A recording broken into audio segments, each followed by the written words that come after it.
Encourage yourself by what? Remembering what? The former testimonies. I think this is what many of us don't really understand how to lay hold on. Please listen. Are you with me? This is what many people don't know how to lay hold on. Listen to me very well.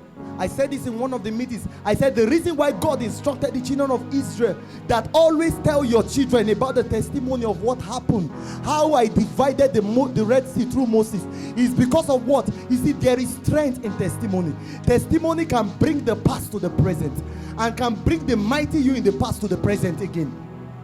Somebody getting blessed? So the problem is that many of us, we soon forget the testimony of what the Lord did. There are some people that there was a time in their life that God used them to do mighty things and heal the sick, and everything ceased, and they thought it was the devil that took it away. Some people thought it was their sin that took. No, it was not your sin. What took it away? Because you lose consciousness of how God was to you in the beginning. So there is a change of mind. Your consciousness has shifted. Is somebody getting blessed? So when things happen and things are turning around, what should you do? Remember the testimony. That is why I write what God has done in my life. My encounters, I wrote them down. So there are times when I'm not seeing again, I go back to the one that I used to use then. I go through them and I'm encouraged. Did you remember what God did in your life in 2015? Did you remember what God did in your life in 2019? Did you remember what God did in your life in 2018? Did you remember how God saved you from an accident?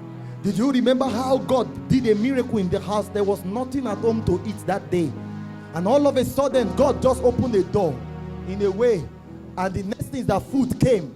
Did you remember? If you have forgotten, it's the reason why God is not real to you now. You need to go back and say, Father, thank you, because the Bible said Jesus the same yesterday, today, and what? And forever. So go back to the archive of his faithfulness, and at that moment begin to bring it before him and tell him, faithful are you, Lord. Faithful are you, Lord. I know you faithful are you. You are so faithful. So at that moment, when you do that,